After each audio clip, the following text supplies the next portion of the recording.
तो सब में होती है ना। तो कुछ अच्छाई हमें भी है, कुछ बुराई भी हो सकता है। और इसके अलावा मैक्सिमम चीज तो कार्तिकेय जी एड्रेस कर दिए, तो उसमें हम ज्यादा नहीं बोलेंगे।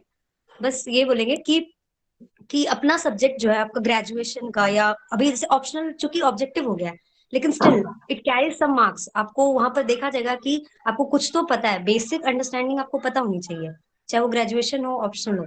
तो अच्छा। वो आप सबसे पहले पूरा एकदम स्ट्रॉन्ग करके जाए, क्योंकि मैंने ऐसा देखा था और बहुत सारे ट्रांसक्रिप्ट यस। पढ़ा था, तो उसमें ग्रेजुएशन और ऑप्शनल के बाहर से बहुत कम क्वेश्चंस था, और कुछ क्वेश्चंस था तो वो तब पूछ रहे थे जब वो बोर हो गए, मतलब कि जब उनको लग रहा था अच्छे से आंसर्स नहीं आ रहे हैं। हाँ, तो इस ये बार का चीज था ऐसा तो। आया है, बच्चों ने मुझे फीडबैक दिया था, क्योंकि एक ही 7-8 मिनट यस इंटरव्यू चल पा रहा था, मैक्सिमम 10-12 मिनट तक होता था, और इन एवरेज 10 मिनट का सर। इंटरव्यू था।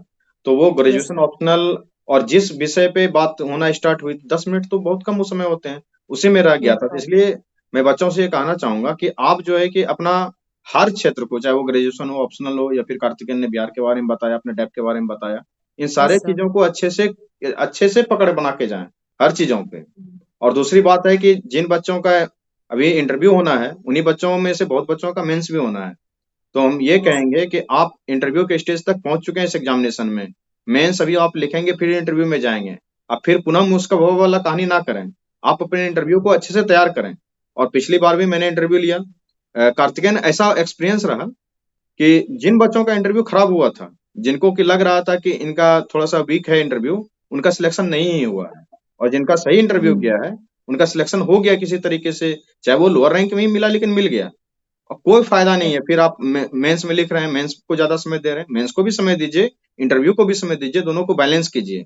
यही हुआ, उसमें पीटी चल रहा था, पीटी पीटी करते रह गए। अब वो बच्चे पीटी में भी फेल किए, इंटरव्यू भी गया, और सारा का सारा पुनः उसका भवा हो गया, फिर जीरो से स्टार्ट कर रहे हैं। तो ऐसा क्यों करना है? तो मेरा सलाह यही है।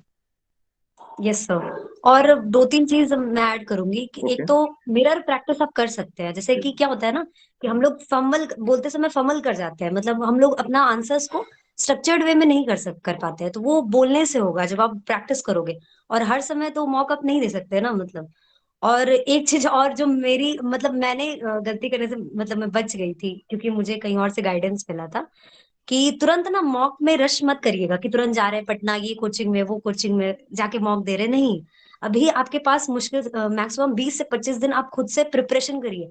आप वहां जाके बोलिएगा कि आपको कुछ बोलने के लिए भी तो आना चाहिए ना। अगर आपसे ऑप्शनल पूछेगा या ग्रेजुएशन पूछेगा, you should have the knowledge. तो थोड़ा नॉलेज भी वहां पर आप स्पार्कल तब करिएगा जब आपको नॉलेज होगा, थोड़ा थोड़ा बहुत, उतना ज्यादा नहीं, लेकिन थोड़ा तो होगा। तो अभी आप 10-20 दिन पूरा मस्त पढ़िए अच्छे से, जो भी आपका सब्जेक्ट है, करंट अफेयर्स है, अपने डेफ पे काम करिए, न्यूज़पेपर पढ़िए, सब कुछ। और मॉक इंटरव्यूज भी दीजिए। और साथ साथ मॉक है ना ऑनलाइन दीजिए आप, मतलब ऑफलाइन जाके मत दीजिए कि चले गए ये कोचिंग में टाइम वेस्ट कर रहे हैं, क्योंकि काफी टाइम भी वेस्ट होता है। तो इस अभी 20-25 दिन इस पे काम करिए, फिर एक बार जाके मॉक दे दीजिए, एक दो बार। फिर अगर आपको लगे फिर पढ़िए, फिर जाके मॉक दीजिए, मतलब ये बीच में इस तरह से प्रोसेस करिएगा, तो you will get benefited from this. और बाकी सर जैसे बता रहे हैं आप कर सकते हैं, सर तो काफी अच्छा गाइडेंस देते हैं ये ऑनलाइन के वेल थ्रू। नाइस। शालिनी, आप बताइए कुछ इंटरव्यू का एक्सपीरियंस, और सबसे ज्यादा मार्क्स तो आप ही को है। 96 मार्क्स है शालिनी को इस बार के इंटरव्यू में।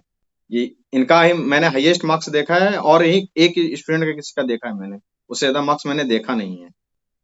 तो बताइए।